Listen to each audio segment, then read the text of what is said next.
So hello everyone. तो ये series है हम लोग की थीम सीरीज़, जिसके रिगार्डिंग मैंने आपसे बोला था कि हम लोग थीम्स करने वाले हैं सीडीएस सीएपीएफ और एनडीए एग्ज़ाम्स के। अभी थीम्स का मतलब क्या है? जीके में कुछ ऐसे टॉपिक्स हैं जो रिपीटेडली आपके एग्ज़ाम में आते हैं, वो चाहे वो सीडीएस हो, चाहे सीएपीएफ हो, चाहे एनडीए एग्ज़ाम हो, रिपीटेडली इन टॉपिक से क्वेश्चन आते हैं। तो वो टॉपिक्स जो है मैं इन थीम्स के लेक्चर्स में कवर करने वाला हूँ। जैसे पार्लियामेंट्री कमिटीज़ हो गया, जैसे साइक्लोन हो गया, और जैसे जो भी आप अगर आपका भी अगर कोई सुझाव है, कोई रिकमेंडेशन है, तो आप कमेंट सेक्शन में बता सकते हैं। बाकी प्रीवियस ईयर पेपर्स को एनालाइज करने के बाद जो यहाँ पे मैंने थीम्स पकड़ी हैं, उन पे यहाँ पे मैं वीडियोस देने वाला हूँ आपको, ताकि जो लास्ट टाइम है हमारे पास एग्ज़ाम तक का, उसमें जो इंपॉर्टेंट चीज़ें वो आपकी रिवाइज रहें और आप एग्ज़ाम में मैक्सिमम स्कोर कर पाएँ। बिकॉज लास्ट टाइम में वो चीज़ें आप मिस नहीं कर सकते हैं जिनसे क्वेश्चन आना ही आना है श्योर शॉट। और उनमें से एक टॉपिक है पार्लियामेंट्री कमिटीज़। तो इस पार्लियामेंट्री कमिटीज़ का ए टू जेड इन 3 एग्ज़ाम्स के लेवल तक हम लोग देखने वाले हैं। और इसके बाद आप कोई भी, ये सिर्फ मैं इसके लिए नहीं बोल रहा हूँ, कोई भी टॉपिक हम लोग थीम्स लेक्चर्स में करेंगे, उसके बाद आप कोई भी क्वेश्चन उठा लीजिए, चाहे वो सीडीएस एग्ज़ाम में आए हो, चाहे सीएपीएफ में, एनडीए, ठीक है, आप आराम से उस क्वेश्चन को कर लेंगे। बस इस लेक्चर में जो भी मैं चीज़ें बता रहा हूँ उसको ध्यान से सुन लीजिएगा। और ये जो पीडीएफ है इस लेक्चर्स की या फिर किसी भी आगे आने वाले लेक्चर्स की, वो परमार ऑफिसर्स टेलीग्राम पे आपको मिल जाएगी, जिसका लिंक डिस्क्रिप्शन में दिया है। तो let us start. First of all, what are parliamentary committees? संसदीय समितियाँ होती क्या हैं? नाम में ही है पार्लियामेंट्री कमिटीज़। जो कमिटीज़ पार्लियामेंट के द्वारा बनाई जाती हैं उनको पार्लियामेंट्री कमिटीज़ बोलते हैं। तो इसकी कुछ फिक्स्ड डेफिनेशन: अपॉइंटेड और इलेक्टेड बाय द हाउस और नॉमिनेटेड बाय द स्पीकर और चेयरमैन। या तो हाउस इलेक्ट या अपॉइंट करेगा, या फिर उस कमेटी को स्पीकर या फिर चेयरमैन यानी कि presiding officer of the house, ठीक है, presiding officer of the house उसको नॉमिनेट करेगा। प्रिसाइडिंग ऑफिसर हाउस क्या होता है? यानी लोकसभा के केस में चेयरमैन स्पीकर होता है, और राज्यसभा के केस में चेयरमैन होता है प्रिसाइडिंग ऑफिसर। तो मेन ये है कि वो नॉमिनेट करेगा या फिर हाउस खुद इलेक्ट या फिर अपॉइंट करेगा। Works under the direction of speaker और chairman. And speaker in the case of Lok Sabha, अगर लोकसभा में वो कमेटी बनी है, और अगर राज्यसभा में कमेटी बनी है, तो चेयरमैन के अंडर में वो कमिटीज़ या फिर उनके डायरेक्शंस में काम करती हैं। डायरेक्शंस में काम करती हैं डजन मीन कि वो डे टू डे जो उसके वर्किंग है उसमें इंटरफेयर करते हैं, लेकिन उनके डायरेक्शंस पे ही काम करती हैं स्पीकर और चेयरमैन। रीज़न उसका ये है बिकॉज ये अपनी रिपोर्ट्स, ये जो कमिटीज़ हैं, ये स्पीकर और चेयरमैन को ही देती हैं। यानी जो प्रिसाइडिंग ऑफिसर है, पीठासीन अधिकारी है उस हाउस का, उस सदन का, उसको रिपोर्ट अपनी सबमिट करती हैं। Has a secretariat provided by Lok Sabha. इनको एक सेक्रेटेरिएट भी मिलता है जो लोकसभा के द्वारा प्रोवाइडेड होता है ना। What is secretariat? देखो, दोनों हाउस का अपना अपना एक सेक्रेटेरिएट होता है। और ये सेक्रेटेरिएट होता क्या, थोड़ा सा इसके बारे में समझ लीजिए, बिकॉज एक बार सीएपीएफ में इस पर क्वेश्चन आ चुका है।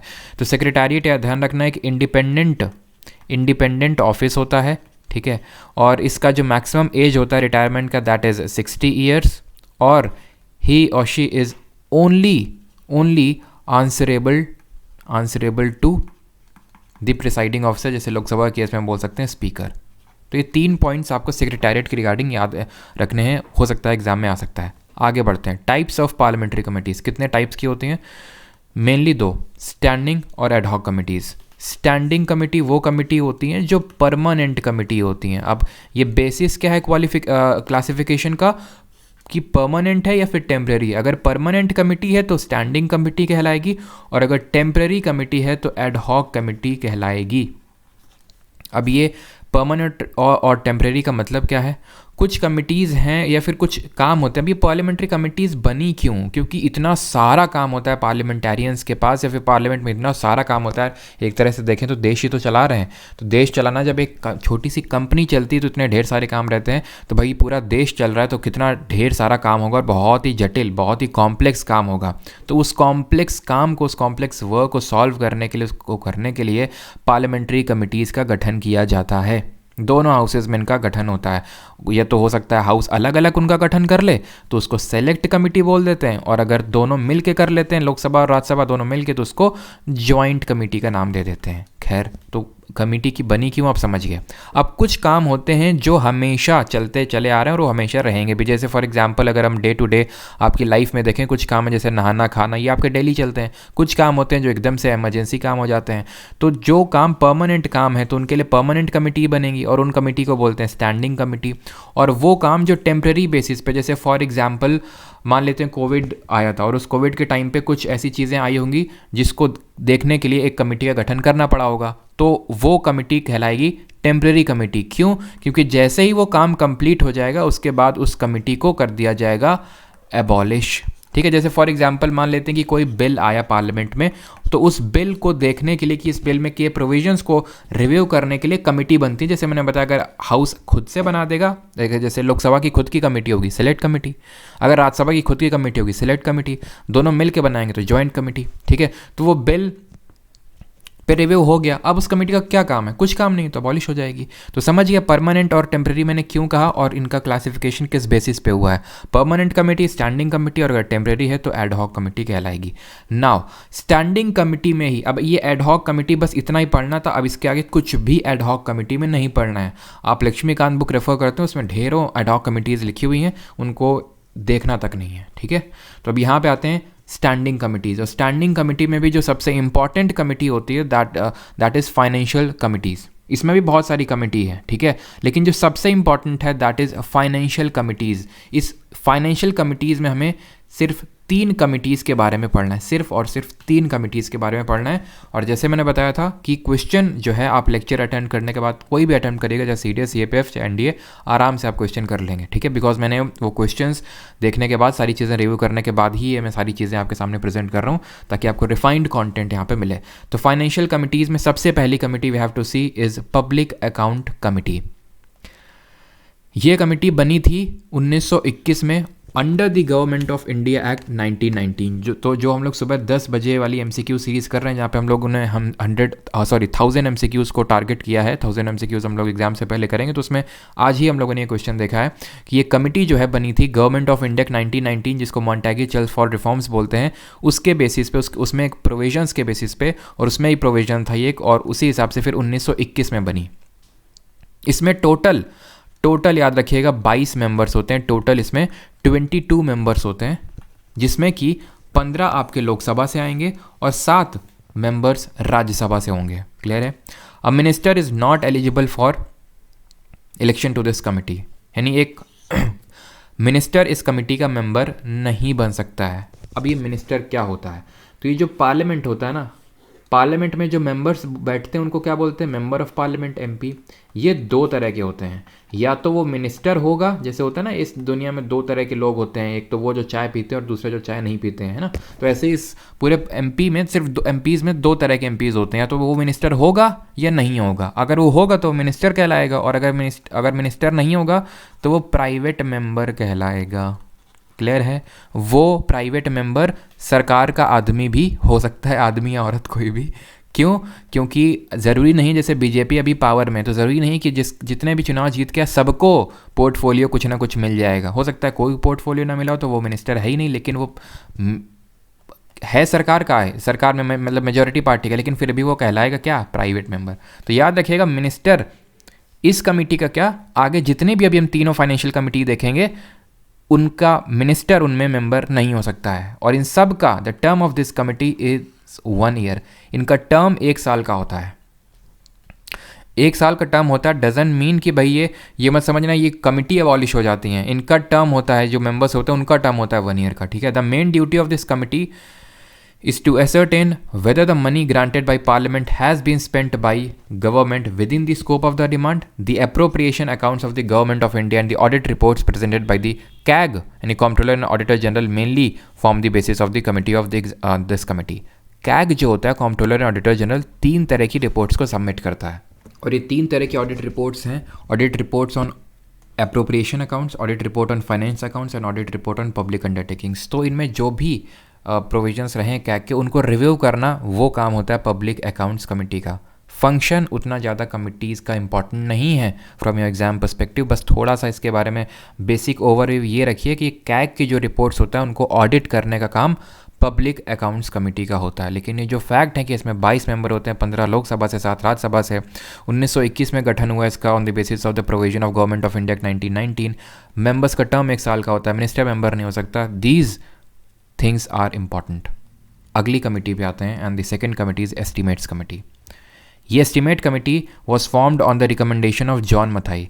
जॉन मथाई के मतलब कमिटी की तो पहले ही 1921 में ऐसे बन गई थी थोड़ी सी, मतलब थोड़ी सी इन दी सेंस कि प्रोविजनल टर्म्स में, लेकिन फाइनली कमिटी पोस्ट इंडिपेंडेंस बनी जॉन मथाई के रिकमेंडेशन पे। इसकी खासियत ये है कि इसमें कोई भी मेंबर राज्यसभा का नहीं होता, सारे के सारे मेंबर लोकसभा से होते हैं। The committee consist of 30 members who are elected by the Lok Sabha every year from amongst its member, यानी कि इसमें कोई भी मेंबर राज्यसभा से नहीं हो सकता है। 30 मेंबर होंगे, सारे के सारे लोकसभा से ही होंगे। ये जो हम 3 कमिटीज़ देख रहे हैं, पहली अभी देखी, दूसरी अभी देख रहे हैं, जो तीसरी आगे देखेंगे, उन तीनों में सबसे ज़्यादा जो मेंबर्स हैं वो एस्टिमेट्स कमिटी के पास ही हैं। और वो जो दोनों चीज़ें हमने पिछले वाली स्लाइड में देखी थी कि मिनिस्टर इसका मेंबर नहीं हो सकता है और जो टर्म होता है वो 1 साल का होता है, वो यहाँ पे भी वैलिड है। नहीं, मिनिस्टर इसका भी मेंबर नहीं हो सकता और टर्म इनके भी जितने भी मेंबर्स होते हैं उनका 1 साल का ही टर्म होता है। क्लियर है? ये दोनों पॉइंट्स सिमिलर हैं और हम आगे देखेंगे तीसरी कमिटी में भी ये दोनों पॉइंट्स सिमिलर ही मिलेंगे। डिफरेंशिएटर क्या है? डिफरेंशिएटर ये है जो यहाँ पे आप देख पा रहे हो, तो इसको अच्छे से नोट कर लेना कि इसमें 30 मेंबर होते हैं इन तीनों कमिटीज़ में सबसे ज़्यादा, और लोकसभा के ही सारे के सारे मेंबर्स होते हैं, यानी कि this committee has no representation from the Rajya Sabha. Is that clear? बात अगर करें मेन फंक्शन क्या होता है, तो जैसे उसका ओवरव्यू थोड़ा सा लिया था, इसका भी ओवरव्यू ले लेते हैं। एस्टीमेट कमिटी किसके एस्टीमेट्स को देखती है? ये जो बजट प्रेजेंट होता है ना, उसके एस्टीमेट को देखती है कि खर्चे वगैरह सही हर जगह यहाँ पे एक्सपेंडिचर है, फिर सही डिमांड है कि नहीं, सब कुछ सही है कि नहीं, ये इस कमिटी के देख रेख करना इस कमिटी का काम होता है। लेकिन एक्चुअल में अगर आप थोड़ा सा इसमें डीप में जाओ तो ये पता चलता है कि बजट पहले ही सब प्रेजेंट और सब वोटिंग हो जाती है और इस कमेटी की रिपोर्ट बाद तक आती रहती है। तो मतलब उतना ज़्यादा कोई पावरफुल ये कमिटीज़ नहीं होती हैं, बस ये रिकमेंडेटरी नेचर की होती हैं कि भाई ये सारी चीज़ें हमने पाई हैं और ये कुछ खामियाँ या फिर अच्छाइयाँ वो सारी पॉइंट आउट करना इन कमिटीज़ का काम होता है। तो the main function of the committee on estimate is to report what improvements in organization, efficiency or administrative reform consistent with the policy underlying the estimates may be affected। यानी कि जो estimates जो आंकड़े दिए गए हैं उनको रिव्यू करने का काम एस्टिमेट्स कमेटी का होता है। The third committee is committee on public undertaking. The committee on public undertaking consist of 22 members, उतने ही जितने पब्लिक अकाउंट कमेटी में थे, और सेम जैसे उसमें भी 15 लोकसभा 7 राज्यसभा से आ रहे थे, वैसे ही सेम यहाँ पे भी है। It was formed on the recommendation of Krishna Menon committee. पिछली वाली एस्टीमेट कमेटी जॉन मथाई और ये कृष्णा मेनन कमेटी के रिकमेंडेशन पे जो है ये फॉर्म हुई। और इसमें खासियत ये है इस कमेटी की, इसका जो चेयरमैन होगा वो सिर्फ लोकसभा से ही आएगा। जो चेयरमैन होता है इन कमिटीज़ का, that is appointed by the presiding officer. जैसे लोकसभा के केस में स्पीकर और राज्यसभा के केस में चेयरमैन, समझ गए? तो चेयरमैन को कौन अपॉइंट करता है? यहाँ पे इस कमेटी में ये याद रखना है कि जो चेयरमैन है जो अपॉइंट करेगा वो आपका जो स्पीकर होगा लोकसभा का, वो चेयरमैन ऑफ दिस कमेटी वो सिर्फ लोकसभा से ही होगा, यानी वो राज्यसभा का कोई भी मेंबर इसका चेयरमैन नहीं बन सकता इस कमेटी का, याद रखना है। फंक्शन क्या है इस कमेटी का? Committee on public undertaking. तो जो भी पब्लिक सेक्टर अंडरटेकिंग्स होती हैं, पीएसयूज़ क्या होते हैं? जहाँ पे गवर्नमेंट का मेजॉरिटी शेयर है, पीएसयूज़, तो उनकी जो रिपोर्ट्स होती हैं, अकाउंट्स होते हैं, उनको एग्जामिन करने का काम इस कमेटी का होता है। और अभी मैंने बताया कि जो आपका कैग होता है 3 तरह की आपकी रिपोर्ट्स देता है, और उसमें एक कमेटी थी ऑडिट, एक रिपोर्ट थी audit report on public undertaking. तो इसको भी रिव्यू करने का काम अगर कैग बोलता है तो ये करती है कमेटी। याद क्या रखना है? 22 मेंबर 15+7 कृष्णा मेनन कमेटी की रिकमेंडेशन पे बनी, और इसका चेयरमैन जो है वो सिर्फ लोकसभा से आ सकता है। इसमें मेंबर सारे लोकसभा से होंगे, और इसमें सिर्फ जो चेयरमैन होगा वो अनिवार्य है कि वो सिर्फ लोकसभा से ही होना चाहिए, राज्यसभा से नहीं हो सकता है। अब आते हैं एक नई तरह की स्टैंडिंग कमिटीज़ होती हैं, फाइनेंशियल कमिटीज़ के बियॉन्ड है, and that are departmental standing committees या फिर डिपार्टमेंटल रिलेटेड स्टैंडिंग कमिटीज़ भी इनको बोलते हैं। टोटल 24 हैं, 16 लोकसभा की हैं और 8 राज्यसभा की हैं, और हर कमेटी में 31 मेंबर होते हैं, 31 सदस्य होते हैं, जिसमें 21 लोकसभा से आते हैं और 10 राज्यसभा से आते हैं। इनका मेन फंक्शन या फिर मेन काम क्या होता है? बजट को पूरी तरह से निचोड़ के रख देना कि बजट में क्या सही क्या गलत। और अगेन ये भी एक रिकमेंडेटरी, चाहे कोई भी कमेटी हो सबका रिकमेंडेटरी ही नेचर होता है, ऐसा कोई बाइंडिंग नेचर नहीं होता कि कोई भी उसने रिकमेंडेशन दिया, एडवाइस दिया, वो बाइंडिंग होगा, नहीं। तो बजट को खंगालने का जो पूरा काम होता है, निचोड़ने का, वो स्टैंडिंग कमेटी का होता है। तो फिर एस्टीमेट कमेटी का भी वही मैंने बताया था आपको। तो एस्टीमेट कमेटी क्या है कि एक पर्टिकुलर सेक्शन को देखती है, और वो क्योंकि एक ही कमेटी, अब इसमें आप देखिए ना टोटल 24 कमिटीज़ हैं, 24 की 24 काम कर रही हूँ। एक साइड वो एक अकेले है और एक साइड 24 की 24 हैं। तो ये तकरीबन आप ये मान के चलिए कि एक महीने में एक महीना इनका मिलता है कि एक महीने में पूरा बजट को खंगाल लो, और वो क्या आराम आराम से धीरे धीरे एक पर्टिकुलर जो एस्टिमेट वाला सेक्शन है उसको कवर कर रही हैं। तो डिपार्टमेंटल स्टैंडिंग कमेटी या फिर डिपार्टमेंटल रिलेटेड स्टैंडिंग कमेटी में क्या देखना, टोटल 24 हैं, 16 लोकसभा की, 8 राज्यसभा की, मेंबर्स 31 होते हैं। तो घुमा फिरा के अगर हम देखें तो एस्टिमेट जो कमेटी थी जिसमें टोटल 30 मेंबर्स थे, उससे भी ज़्यादा मेंबर है, एक मेंबर ज़्यादा है। तो अगर ऐसे पूछ ले कि किस कमेटी के सबसे ज़्यादा मेंबर, तो डिपार्टमेंटल स्टैंडिंग कमेटीज़ के। अगर ये नहीं होगा तो आंसर होगा estimates committee. Is that clear? अब यहाँ पे क्वेश्चन आता है कि speaker of Lok Sabha is the ex officio chairman of, जो लोकसभा का स्पीकर होता है इट इज़ द और ही और she is the ex officio chairman of which committees. Ex officio का मतलब क्या होता है, अपने आप। जैसे हम बोलते हैं कि vice president is the ex officio chairman of Rajya Sabha. Ex officio chairman of Rajya Sabha मतलब कोई भी वाइस प्रेसिडेंट बनेगा, देश का उपराष्ट्रपति बनेगा, वो अपने आप राज्यसभा का चेयरमैन यानी कि सभापति बन जाएगा। ठीक है, नहीं कि उपराष्ट्रपति राज्यसभा का पदेन सभापति होता है, ऐसा हम हिंदी में बोलते हैं। तो ऐसे एक्स ऑफिशियो का मतलब होता है अपने आप, यानी कोई भी स्पीकर बनेगा लोकसभा का वो अपने आप इन कमिटीज़ का अपना चेयरमैन बन जाएगा अपने आप। वैसे जो सारे चेयरमैन होते हैं वो स्पीकर ऑफ लोकसभा ही वो करता है, नॉमिनेट करता है, अपॉइंट करता है कि भाई ये स्पीकर होगा। लेकिन लोकसभा के स्पीकर खुद इन 3 कमिटीज़ का चेयरमैन होता है, एक्स ऑफिशियो चेयरमैन। और वो 3 कमिटीज़ हैं business advisory committee, general purpose committee, ठीक है, एंड रूल्स कमेटी। तो इन 3 कमिटीज़ का जो चेयरमैन होता है वो आपका स्पीकर ऑफ लोकसभा ही होता है। ऐसे ही एक कमेटी होती है जिसका चेयरमैन डिप्टी स्पीकर होता है, डिप्टी स्पीकर होता है इसका चेयरमैन अपने आप। और वो कमेटी कौन सी है, committee on private member bill, ठीक है, committee on private members bill and resolution. इस कमिटी का चेयरमैन एक्स ऑफिशियो होता है डेप्यूटी स्पीकर ऑफ लोकसभा। याद रखिएगा इस चीज़ को। तो स्पीकर ऑफ लोकसभा 3 कमिटीज़ का चेयरमैन होता है, business advisory committee, general purpose committee and rules committee, और डिप्टी स्पीकर होता है committee on private members bill and resolution. And the last thing is the recommendation of committees binding?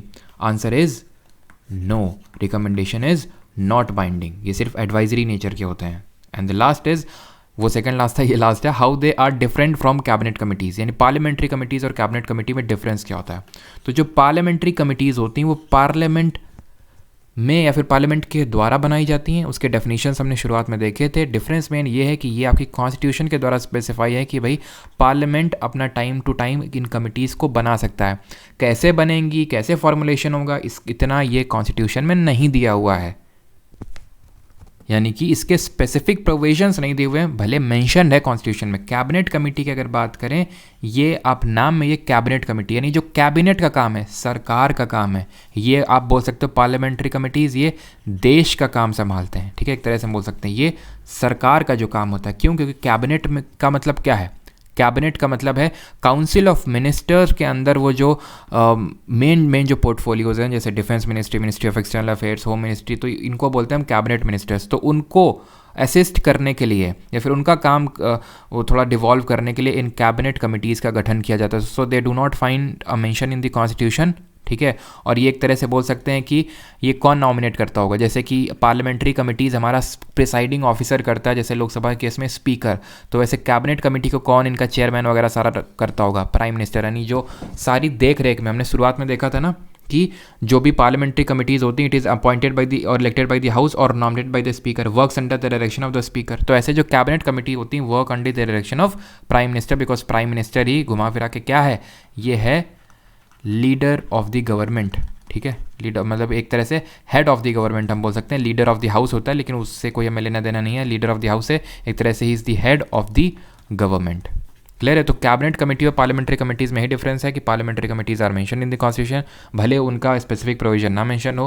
Cabinet committees तो mention ही नहीं है बिल्कुल, और cabinet committees वो कैबिनेट का काम देखती हैं जिसमें प्राइम मिनिस्टर सारी चीज़ें वो करता है, और मोस्टली जो कमिटीज़ होती हैं तो उसका हेड या तो प्राइम मिनिस्टर होगा या होम मिनिस्टर होगा, इन्हीं दोनों में से कोई हेड होता है। ठीक है, और जो पार्लियामेंट्री कमिटीज़ होती हैं वो एक तरह से हाउस बनाता है। ठीक है, चलिए, तो यहाँ पे हमारा लेक्चर होता है ख़त्म। इसके बाद आप कोई भी PYQ आप आराम से अटेम्प्ट करिए, और बाकी अगला थीम बेस्ड लेक्चर हमारा किस टॉपिक पे होना चाहिए वो कमेंट सेक्शन में आप बताएंगे, और मिलते हैं अगले वीडियो में। और अगर वीडियो पसंद आई है तो लाइक ज़रूर करिएगा। पीडीएफ डाउनलोड करने के लिए आप परमार ऑफिसर्स का जो टेलीग्राम चैनल है उस पर विजिट कर सकते हैं, जिसका लिंक आपको डिस्क्रिप्शन में मिल जाएगा। और अगर आपका कोई सजेशन है, कोई सुझाव है, कोई डाउट है तो आप कमेंट सेक्शन में छोड़ सकते हैं। धन्यवाद।